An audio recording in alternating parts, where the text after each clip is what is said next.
प्यारे दोस्तों, एक मर्तबा किसी गांव में एक मुसलमान का इंतकाल हो गया और उसके घर वाले या रिश्तेदार का पता नहीं था। और जब किसी मुसलमान का इंतकाल हो जाए और हालात ऐसे बन जाएं कि उसके घर में कोई भी मौजूद ना हो, उसके रिश्तेदारों के बारे में पता ना हो, तो ऐसे में गांव वाले और आसपास के लोग यह जिम्मेदारी संभाल लेते हैं कि इस दुनिया को छोड़कर जाने वाले को हम गुस्ल देंगे और इसको दफनाने का भी इंतजाम किया जाएगा। इसी तरह जब एक मुसलमान शख्स का इंतकाल हुआ तो उसके घर में कोई भी ऐसा मौजूद नहीं था जो उसको दफनाने का इंतजाम करता। इसलिए गांव वालों ने यह जिम्मा लिया कि इस मुसलमान को गुस्ल दिया जाएगा। गुस्ल के बाद जिस तरह जनाजे की तैयारी की जाती है, उसी तरह इस मुसलमान भाई के जनाजे की भी तैयारी की जाने लगी। और फिर नमाज़े जनाजा का ऐलान हुआ और आखिरकार मोहल्ले वाले और तमाम गांव वाले मैयत लेकर कब्रिस्तान पहुंच गए। कब्रिस्तान पहुंचकर इस शख्स की नमाज़े जनाजा अदा की गई और कब्र खोदने का काम शुरू हो गया। दोस्तों, कब्रिस्तान के हवाले से हम यह जानते हैं कि अक्सर कब्र बहुत पुरानी हो जाती हैं, यहां तक कि उनका निशान तक मिट जाता है। इस मुसलमान की कब्र भी ऐसी पुरानी कब्र के बराबर में खोदी जा रही थी। और दोस्तों, जब उसकी कब्र खोदी जा रही थी तो बराबर वाली कब्र कमजोर होने की वजह से जमीन में बैठ जाती है, जिसकी वजह से कब्र के मुर्दे के पांव नजर आने लगते हैं। और जो इस नई कब्र को खोद रहे थे, उन्होंने जब उस पुरानी कब्र में देखा तो वह खुश हो गए और मुस्कुराने लगे। दोस्तों, उन्होंने देखा कि इस कब्र के अंदर गुलाब के फूल खिल रहे थे। यह देखकर लोग हैरान रह गए कि आज से पहले कई कब्रें देखी हैं जिनके ऊपर तो कई फूल और दरख्त नजर आते हैं, और दरख्तों के साए में भी हमने बहुत सी कब्रें देखी हैं, लेकिन कब्र के अंदर कभी भी फूल लगे हुए नहीं देखे। इस मंजर को देखने के बाद लोग यह फैसला करते हैं कि यह आधी कब्र तो खुल चुकी है, तो क्यों ना इसकी अच्छी तरह से फिर से तामीर कर दी जाए। दोस्तों, जब उन लोगों ने अच्छी तरह से गौर किया और करीब से देखा तो उन्हें पता चला कि इस कब्र में महसूस करने वाली बहुत अच्छी खुशबू आ रही है। खुशबू इतनी अच्छी थी कि इसको सूंघकर हर कोई मदहोश हो रहा था। गांव वाले देखते हैं कि कब्र तो बहुत पुरानी है, लेकिन इसके बावजूद इस मुर्दे का जिस्म बिल्कुल सही सलामत है और उसके कफन की चादर जर्रा बराबर भी मैली नहीं हुई है। और दोस्तों, यह मंजर देखकर सब लोग हैरान रह जाते हैं और सबके दिल में यह ख्वाहिश पैदा होने लगती है कि हम इस शख्स के बारे में जानकारी हासिल करें। आखिर यह कौन आदमी है और जिंदगी में इसने कौन से ऐसे अमल किए हैं जिसका सिला इसको आज मरने के बाद इतनी पुरानी कब्र यानी इतने अरसे बाद कब्र में मिल रहा है। और यह ऐसा कौन सा अमल करता था और ऐसा कौन सा काम करता था जिसकी वजह से इसकी कब्र से इतनी अच्छी खुशबू निकल कर आ रही है। चुनांचे सभी ने यह फैसला किया कि शख्स की तलाश जरूर की जाए। दोस्तों, इसकी कब्र को मिट्टी डालकर फिर से बंद कर दिया जाता है और जो जनाजा तमाम लोग अपने साथ लाए थे उसको दफन भी कर दिया जाता है। फिर इसके बाद लोग आसपास के तमाम गांव में फैल जाते हैं और इस कब्र के मुर्दे के घर वालों की तलाश शुरू कर देते हैं। आखिरकार कई रोज सख्त मेहनत के बाद और बुजुर्गों के मशवरे के बाद उन्हें यह पता चल जाता है कि आखिर यह शख्स कौन था। फिर कुछ लोग इकट्ठा होकर उसके घर पहुंच जाते हैं जहां वह शख्स कभी रहा करता था। बज़र घर दिखने में बहुत पुराना लग रहा था और घर को देखकर यह नहीं लगता था कि यहां कोई रहता होगा। लोग उस घर का दरवाजा खटखटाते हैं, जिसके बाद अंदर से बहुत कमजोर सी आवाज आती है, दरवाजा खुला है, आ जाओ। गांव वाले मिलकर घर में दाखिल होते हैं और दोस्तों, जब वह घर में जाते हैं तो देखते हैं कि इस घर में बहुत कमजोर औरत मुकीम है, जिसकी उम्र बहुत ज्यादा हो चुकी है और उसका जिस्म इंतहाई कमजोर हो चुका है। चुनांचे यह लोग उसके पास पहुंच जाते हैं और उससे सवाल करते हैं कि फला कब्रिस्तान में उस जगह एक कब्र है। बताया गया है कि उस कब्र का ताल्लुक आपके घर से है, तो आप हमें बताएं कि वह कब्र किसकी है। और हमें यह भी बताएं कि हमने कब्र में एक बहुत अजीब मंजर देखा है कि उस कब्र के अंदर से खुशबू आ रही थी और गुलाब के फूल कब्र के अंदर खिले थे, और यहां तक कि कब्र के मुर्दे का जिस्म बिल्कुल सही सलामत था और उसका कफन तक मेला नहीं हुआ था। आखिर वह शख्स कौन था? यह सुनकर वह बूढ़ी औरत एक लम्हे को तो खामोश रहती है और फिर कहती है कि जिस कब्र का तुम जिक्र कर रहे हो वह मेरे शौहर की कब्र है। जवानी में ही उसका इंतकाल हो गया था और वह मुझे छोड़कर चला गया था। लोग सवाल करते हैं कि आखिर आपके शौहर ऐसा कौन सा अमल करते थे कि आज भी उनका जिस्म बिल्कुल सही सलामत है और कब्र में से खुशबू उठ रही है। तो वो औरत कहती है, मुझे कुछ तो ज्यादा याद नहीं क्योंकि मेरी याददाश्त बहुत कमजोर हो चुकी है, लेकिन हां, एक ऐसा अमल जरूर था जो मुझे आज भी याद है और मेरा शौहर रोजाना वह अमल दोहराया करता था। और वह अमल यह था कि वह जब रोज सुबह फजर की नमाज अदा करने मस्जिद में जाते थे तो वह देखते थे कि लोग नमाज के बाद कुरान की तिलावत करने के लिए मस्जिद में बैठ जाते हैं और वहां बैठकर कुरान पाक पढ़ते रहते हैं।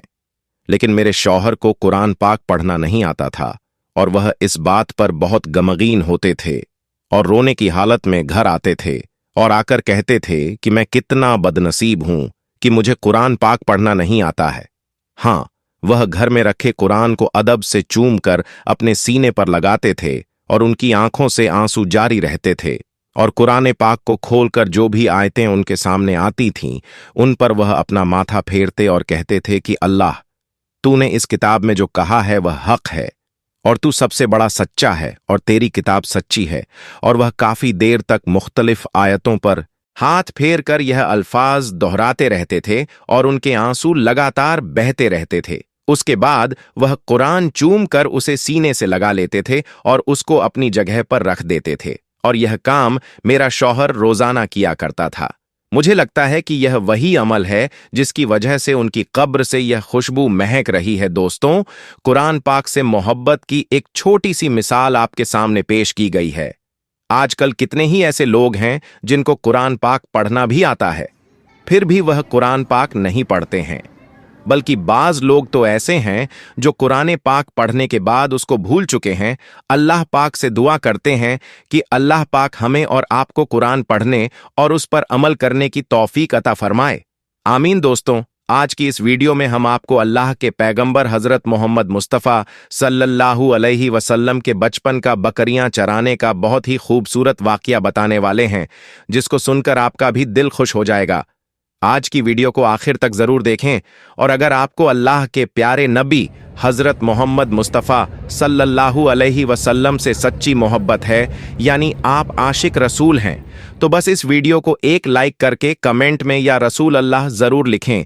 देखते हैं कितने आशिके रसूल आज की इस वीडियो को देख रहे हैं। दोस्तों, हजरत हलीमा सादिया रजी अल्लाह ताला अन्हा, जिन्होंने अल्लाह के पैगंबर हजरत मोहम्मद मुस्तफ़ा की बचपन में परवरिश की, जो आपकी दाई मुबारिका भी हैं, यानी आपकी रजाई वालिदा रही है। हजरत हलीमा सादिया रजी अल्लाह ताला अन्हा फरमाती हैं कि जब से मोहम्मद मेरी जिंदगी में आया तो उनकी बरकत से मेरी तो जिंदगी ही बदल गई। आपकी बरकत इतनी थी कि जिनको देखकर हमने मोहम्मद का नाम ही बरकत वाला बच्चा रख दिया। हजरत हलीमा सादिया रजी अल्लाह ताला अन्हा फरमाती हैं कि एक बार हमारे यहाँ पर सूखा पड़ गया, सबके जानवर भूख से मरने लगे, मगर जिस तरफ हमारे बच्चे बकरियों को लेकर जाते तो हमारी बकरियां खूब खाकर वापस आती, यानी कि हमारी बकरियां अच्छी तरह से पेट भरकर वापस आती। यह देखकर सारे गांव वाले अपने बच्चों को डांट कर कहने लगे कि जिस तरफ हलीमा सादिया की बकरियां चरने जाती हैं वहां पर तुम लोग क्यों नहीं जाते हो। उसके बाद में गांव वालों के दूसरे बच्चे भी अपनी अपनी बकरियां लेकर हलीमा सादिया की बकरियों के साथ ले जाने लगे। अब सब लोगों की बकरियां साथ साथ चरने लगीं, यानी कि हलीमा की बकरियां और गांव वालों की बकरियां साथ में चरने लगीं। मगर यह देखकर गांव वाले हैरान रह गए कि सबकी बकरियां साथ में चर रही हैं, लेकिन हलीमा की बकरियों का पेट तो भर रहा है और बाकी की बकरियां भूखी रह रही हैं। यह देखकर हलीमा सादिया कहती हैं, यह सब बरकत आमिना के लाल की है, यह सारी बरकत इस मोहम्मद की है।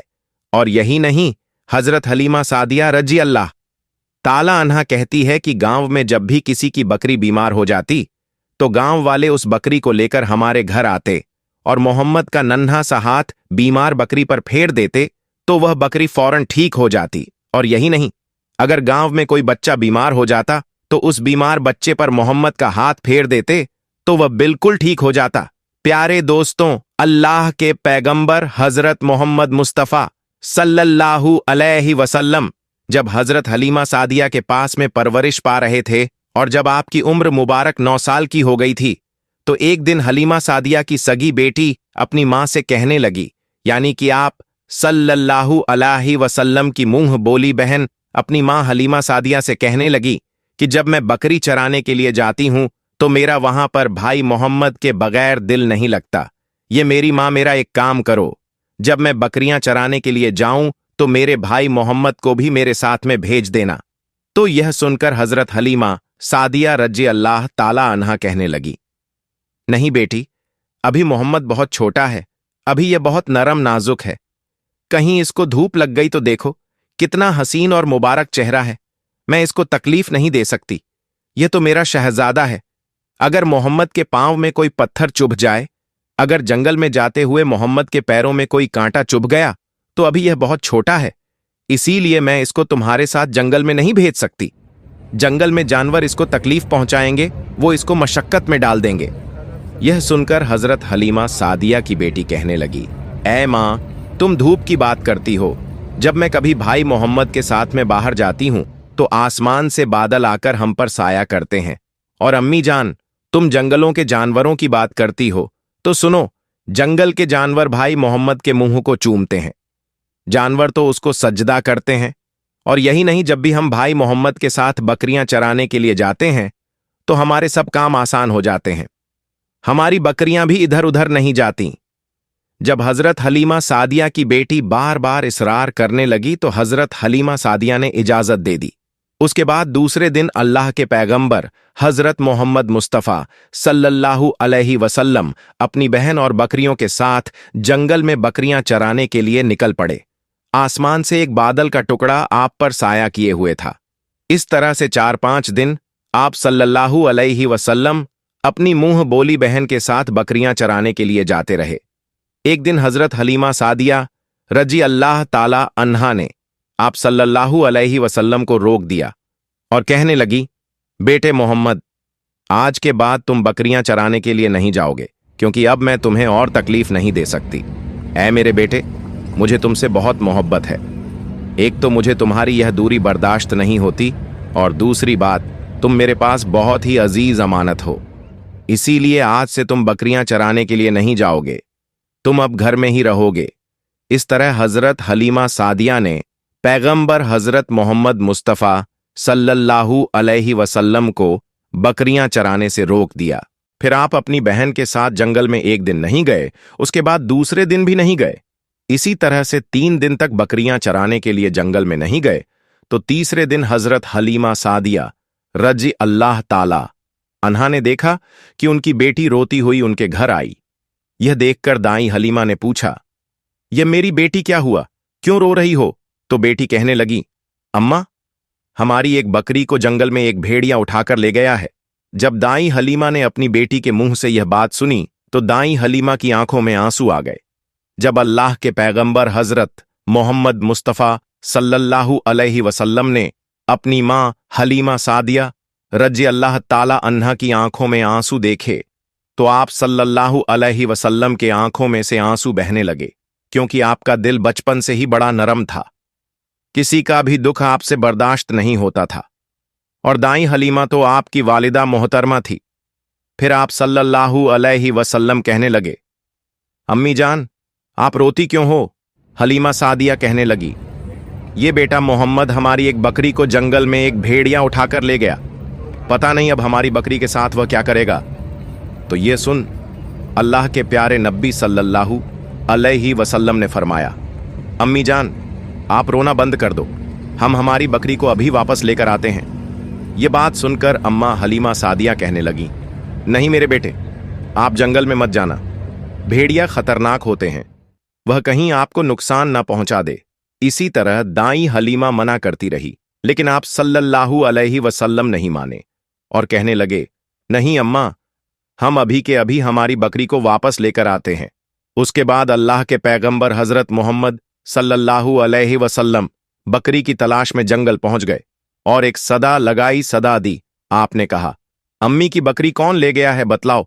सदा सुनते ही सारे भेड़िए जानवर सब आए, सर झुकाकर सलामी दी, अदब उनका बजा लाए, ऐ जंगल के जानवरों, मेरी अम्मा हलीमा की बकरी वापस कर दो बस। आप सल्लल्लाहु अलैहि वसल्लम का इतना ही फरमाना था कि जंगल के तमाम जानवर बकरी को साथ लिए दौड़ते हुए आए और उनके कदमों में झुककर सलामी देने लगे। इतना कहकर वह भेड़िए आपके कदमों में बैठ गए और निहायत ही अदब के साथ कहने लगे, ऐ अल्लाह के नबी, आप पर हमारी जान कुर्बान। इतना सुनकर आप सल्लल्लाहु अलैहि वसल्लम ने फरमाया, ऐ जानवरों, क्या आपको मालूम नहीं था कि यह बकरी हमारी अम्मा हलीमा की है? बताओ, तुमने हमारी अम्मा को तकलीफ क्यों दी? क्या आपको मालूम नहीं, अभी भी हमारी अम्मा रो रही हैं? आपने क्यों हमारी अम्मा की बकरी को उठाया? तो वह जानवर कहने लगे, ऐ अल्लाह के रसूल, आप बकरियां चराने के लिए कुछ दिन तो जंगल में आए।